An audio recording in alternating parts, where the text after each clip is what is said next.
Saints 16, Cardinals 14. What we learned from New Orleans preseason opener. Ladies and gentlemen, today we are watching After Further Review with Matt Moscona, and we are reacting to what exactly we learned from the first Saints preseason game. So, answer below, what did you learn? Because I'll tell you this. I learned a few things. I learned Taliese Fuaga is going to be just fine. I learned Trevor Penning, still not good. I learned Willie Gay is going to be a very impactful player. I learned Chase Young is going to be a very impactful player. I learned Jake Haener and Spencer Rattler are both developing pretty well. Beyond that, just some small things here and there. But what we didn't learn anything about, learned virtually nothing about, is Clint Kubiak's offense and Derek Carr and the first team offense in general. Two series, one of them a 3 and out. Derek Carr threw 6 passes. Kubiak kept it pretty bland, a little vanilla, no butter pecan, absolutely no mint chocolate chip to be seen, and that's okay. You know, some coaches approach things differently. Some coaches, Sean McVay, Sean Payton, Mike McCarthy, to name a few, Dan Campbell, have been very vocal with how much they do not care about preseason, how much they do not prioritize preseason at all. Other coaches, they do emphasize it. They do want to see stuff. They do want to use it as more than just kind of getting quote-unquote those reps in. So let's see overall what Matt thought we learned from that first Saints preseason game. It's a win. You know, there's a lot of things we got to clean up offensively, but I thought two-minute drives, being able to go down and execute, you know, really ended up kind of being the difference in the game. Also, I mean,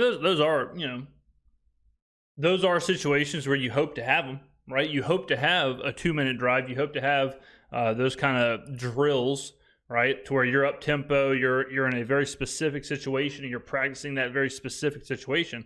The Saints had it both with Haener and with Rattler, succeeded in both. So, yeah, it's backups. Yes, in some cases third string, but just the execution, the operations, we're positive in those situations. I thought our offense, when we gave up a touchdown to start the second half, I thought our offense responded, going right back down the field and answering. So, you know, I thought those were positives. I thought early on in the game, I thought we did some good things on defense. The defense looked great. Defense looked really good. Defensive line looked really good. Like I said, Willie Gay looked fantastic. And Chase Young looked phenomenal as well. Early, we were able to kind of get some pressure on the quarterback a little bit. And look, we minimized, you know, the points allowed in the game. And yet I thought, you know, later in the game, I feel like there were some things that we could have done better and executed a little bit better. Saints beat the Cardinals 16-14 to win the preseason opener. Dennis Allen afterwards. Saints did practice on Sunday. Today, Monday, is an off day for the Hootats. They'll be back at it on Tuesday. They play the 49ers this week. We did learn that the Niners, because of injuries, have canceled the scheduled joint practice. Yeah, joint practice is canceled. No one more happy than Trevor Penning. Practices with the Saints this week. But we'll get to that game. We'll do a little bit of a retrospective first here on that first preseason game. Look, a win is a win, and there were some good things to take away. You're less concerned about the result as you are about the process and what you saw from the game and what we were looking for. Going into... Yeah, I mean, I put absolutely 0 in the win. I put absolutely 0 in the result. I put all of it in the process. I put all of it in, like I said, the operations, the technical side of things, the very small, the minutia, if you will. That's where I look at it. 1-0, you know, getting the W, whatever. It's preseason, ladies and gentlemen. You don't get a trophy for going 3-0 in preseason. To Saturday night, I think my biggest question, all of your biggest question, the thing that we've all talked about all offseason has been this offensive line. You're replacing 3 starters. Trevor Penning's moving to right tackle. You have a rookie in Taliese Fuaga playing at left tackle. Obviously, Nick Saldiveri was there at guard. He's injured. You're seeing Lucas Patrick there now. A new quarterback, a new system. All of that, right? All of that surrounds the engine that is your offensive line that kind of makes the thing go. And wasn't great. New Orleans averages 3.5 yards a carry. All right, so let's talk about the offensive line. The offensive line is the biggest question mark coming into this season. Like it was the weak point last year, and it's probably going to be the weak point this year. And then there's like a question inside of that questionception, some would say. The questionception is Trevor Penning moving from left tackle to right tackle. How was that going to look? And then there was another question inside of that questionception which was Taliese Fuaga, rookie left tackle, moving from right tackle to left tackle. How would that look? Fuaga, for one game, answered the question. He looked fine. He looked very comfortable. He looked good. We know what McCoy and Ruiz are going to give us. The Penning question was certainly answered in the first game, and it was a bad answer. It was a all hands on deck emergency, blare the sirens, lock your doors, shut your windows, board up the house, get the Vienna sausages out. It is an emergency situation. All right. Right now, where I'm sitting, Trevor Penning cannot be the starting right tackle. Okay. Well, then who is going to be the starting right tackle? Because we don't really have anybody. So where we were looking for answers, we got a whole lot of questions. Questions of, is it someone on the roster currently? Is that going to be our right tackle? Did Penning just have a whoopsie poopsie and he's going to be better in game 2, game 3? Or do we go get a legitimate free agent? Like, do we go try and answer this? Do we say, look, all right, enough messing around.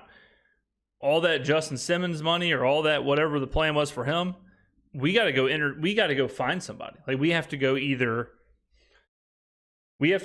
start making phone calls. Bring right tackles in.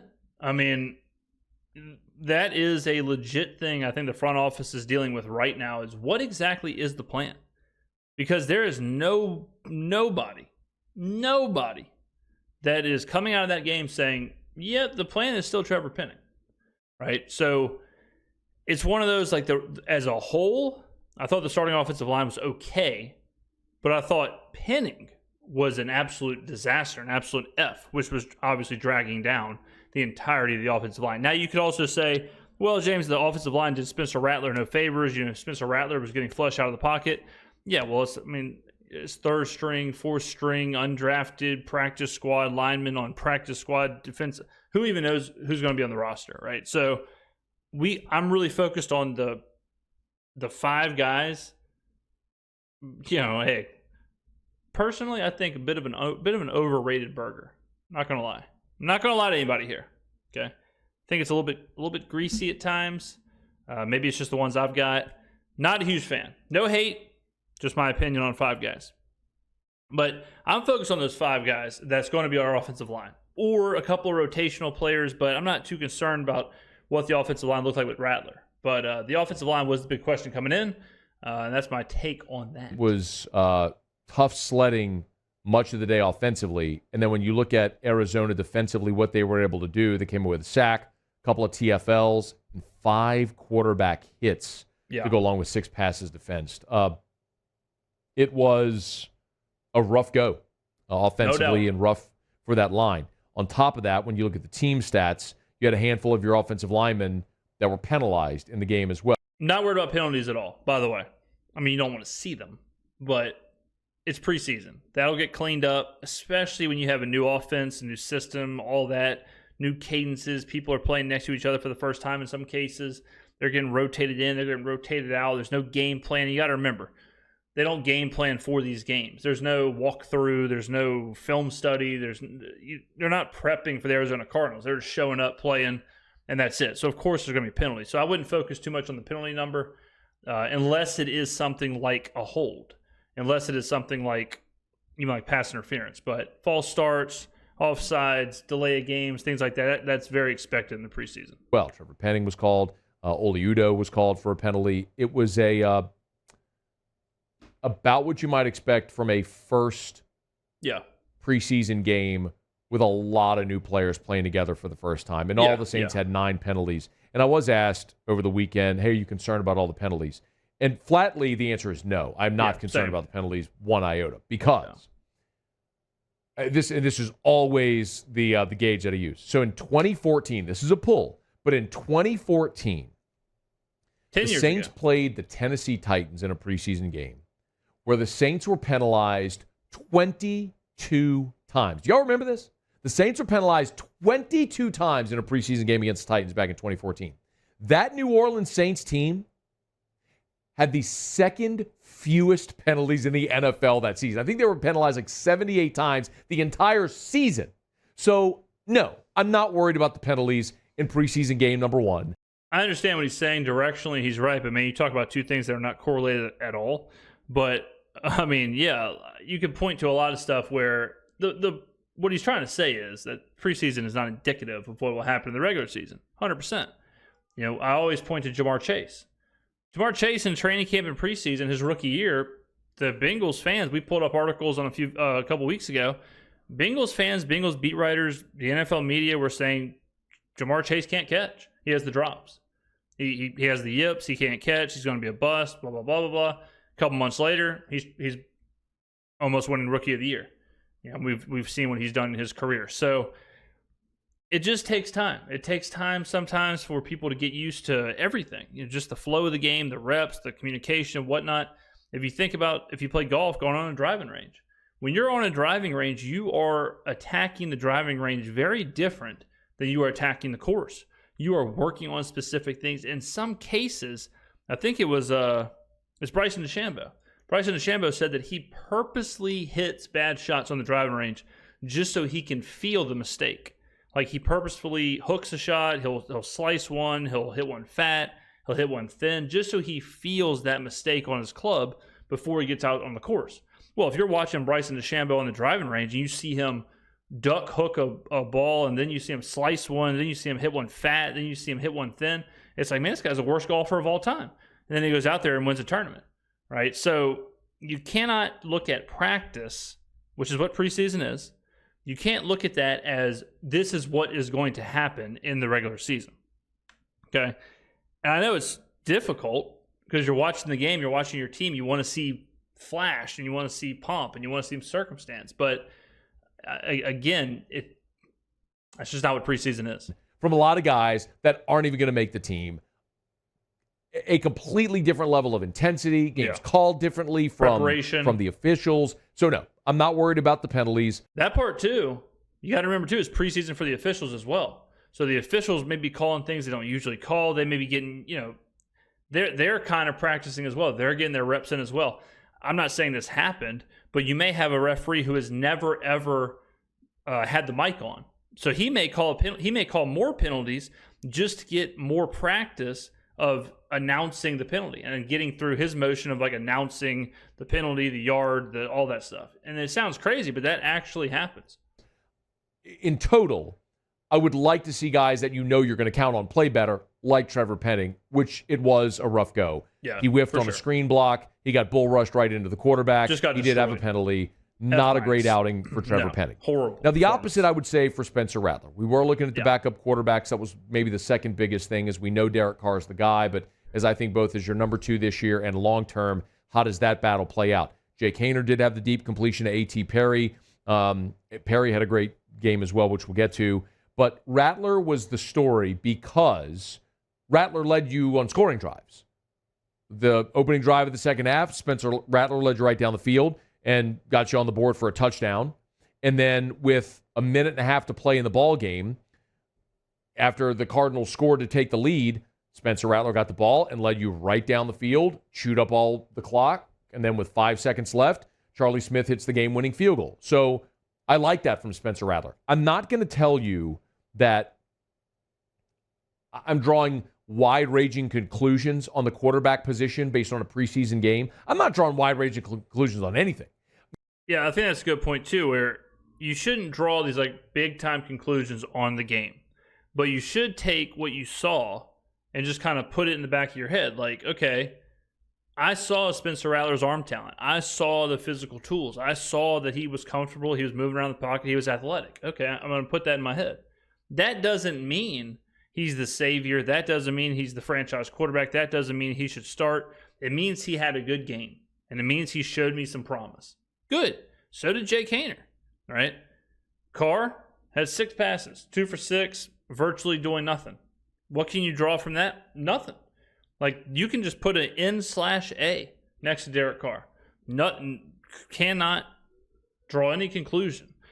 I was reading something on analytics, and they were asking for quarterback reports on, it wasn't on Rattler, it was on like Daniels or Caleb Williams or something, and whoever it was said that in their base model, before they can even do a foundational quarterback report, like a first quarterback report, grading efficiency, efficiency over average, all that fun stuff. Before they can even start it, the quarterback has to have 200 recorded snaps. 200. All right, that doesn't count practice. That doesn't count training camp. That doesn't count OTAs because they're not there to grade them or track them. 200 snaps in preseason and games or whatever else, and that's just to create the report. All right. Rattler had 9 completions. We are far, far away from a full-fledged quarterback report. Mostly anything that I would take from a preseason game, though, would confirm or affirm a negative, not a positive. Meaning, I'm not telling you Rattler is going to be an all-pro because he won a preseason game. But if you go play in a preseason game against a bunch of dudes that aren't even going to be employed in a month and you struggle, that's a concern. That's what I mean by you can validate a negative but not an affirmative. An affront to the English language right there. I would put it like this. If I see let's take Rattler. If Rattler drops back and has to roll out and he throws an absolute dart on a post route or something, beautiful throw, and it's incomplete, it's dropped or it's batted down or whatever, I'm taking that as a huge positive because I'm seeing the athleticism, I'm seeing the arm strength, I'm seeing the accuracy, I'm seeing all that stuff. It's incompletion, even though it's a total just innocuous nothing play. You can take the positives of the arm strength and all that and the physical tools. In the regular season, you wouldn't do that. In the regular season, you wouldn't be like, oh, yeah, it was 3rd and 10. That was an incompletion. We're punting. But, man, really like what I saw out of the arm. Like in the regular season, you want some more results, right? Same with like the negative side of it, where if you're watching Trevor Penning and you're seeing him get bull rush and then a holding call here and then just getting blind, just all over the place, but the team scores, you wouldn't say like, well, I mean, Penning wasn't great, but we scored. You would sit there and say, like, these are like 5 negative things that happened on this drive. I'm more concerned about these 5 small negative things from Penning than I am about the big overarching positive of the result.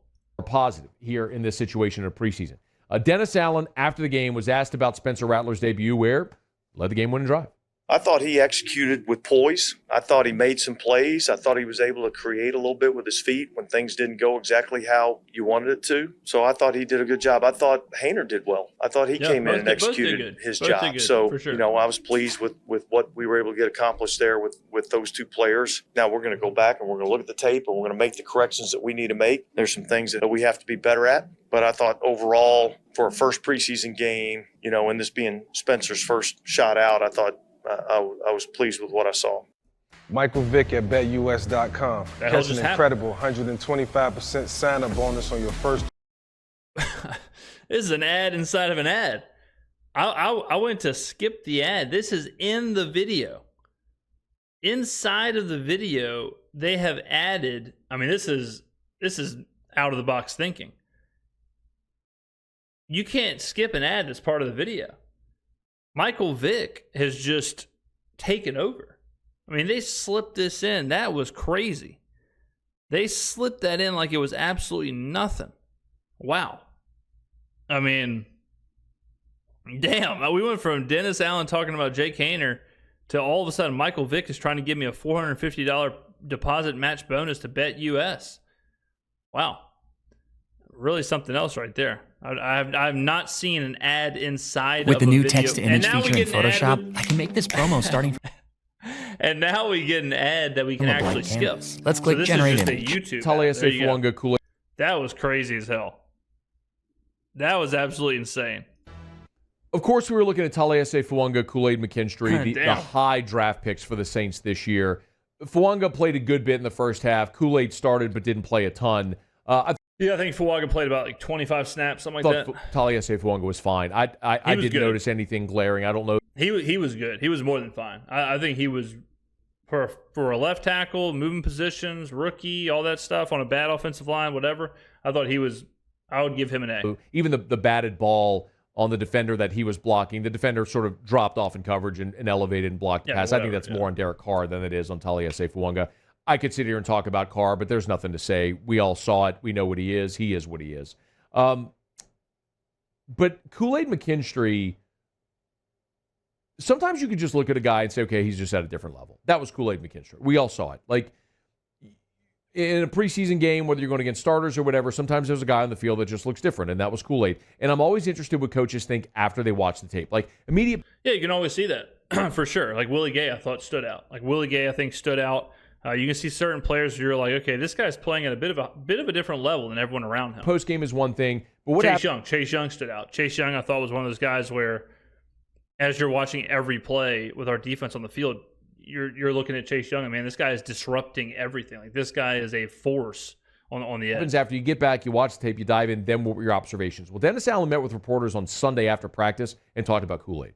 I thought there were some plays, in particular in the first half. I thought there was an increased sense of urgency, tenacity, style of play. A couple of mistakes there to open up the third quarter. A couple of things he could have done better there. But I would say I saw signs of the type of player that I think we can have, and in particular early on in that game. Yeah, I think he would, and that's why I love that pick so much. Is that Kool-Aid's coming in as a guy who's ready to roll. He's a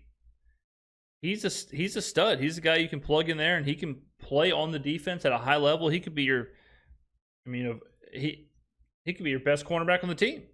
Like, when you're not drafting projects, when you're not drafting developmental players, and you're drafting guys out of big-time universities that are polished and they were really impactful in college and really impactful early on in their NFL careers, it feels good.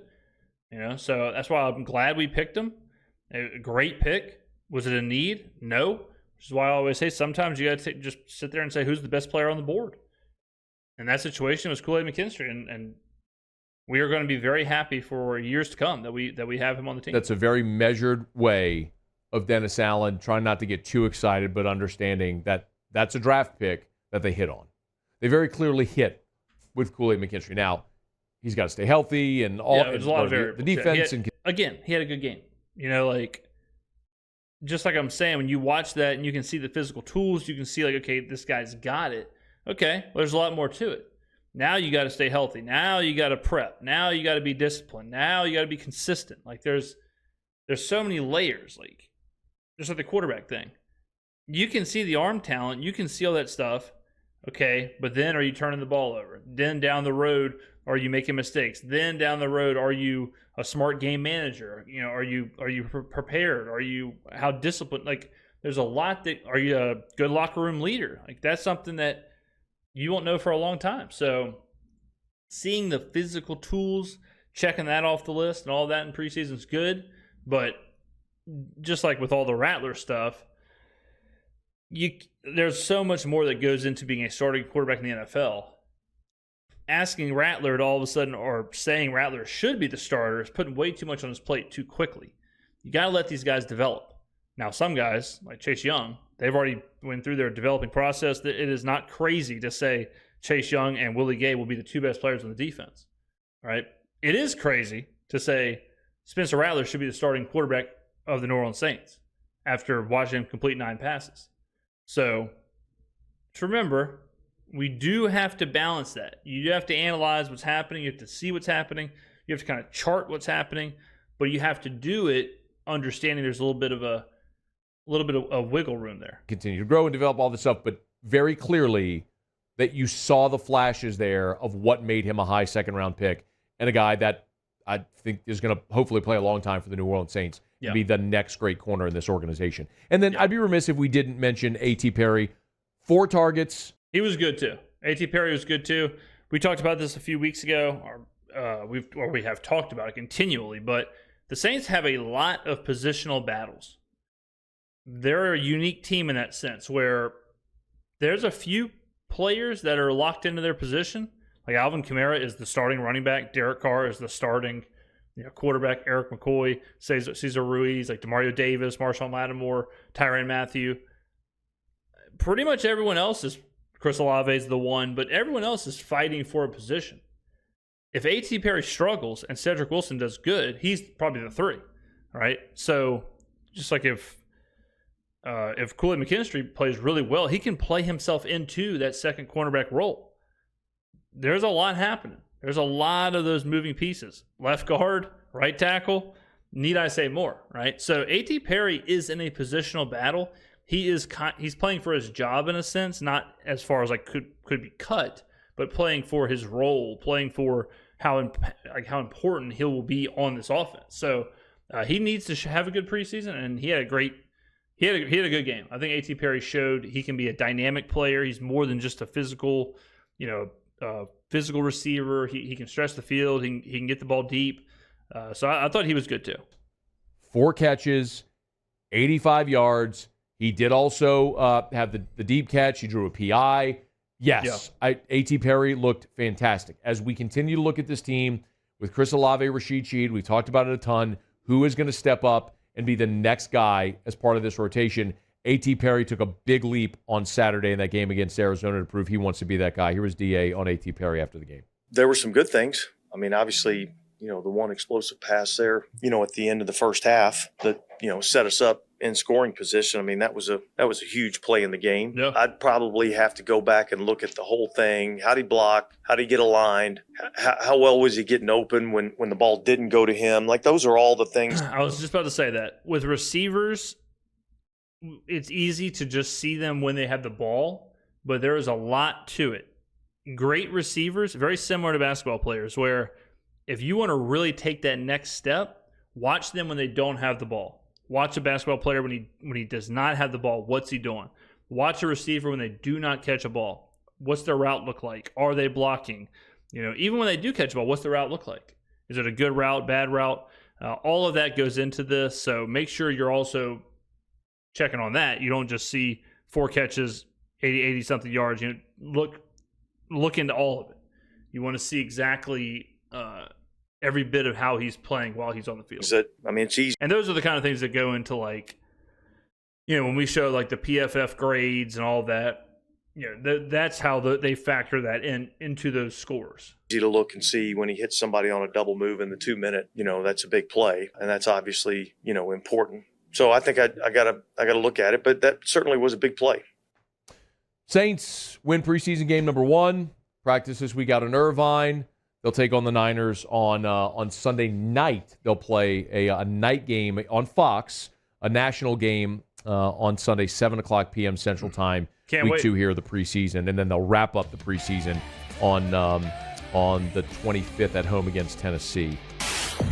There you go. Michael Vick is back. Mike? Big Mike? BetUS is everywhere. BetUS and what was the window situation? We had a window sponsor that was all over this thing. Relief Windows. Yeah, they were all over it. So Relief Windows, I mean, look at this. They got the double hats. They got the polo on Matt. They got the double panels. They're up here at the top, powered by BetUS. I mean, this is there's a third hat. 3 hats. There's 4 hats on this table. I'll give Matt this, man. He gives the sponsors some table room. This is absolutely wild. Ladies and gentlemen, let me know what you thought in the comments below. Thank you very much for watching, and I will see you in the next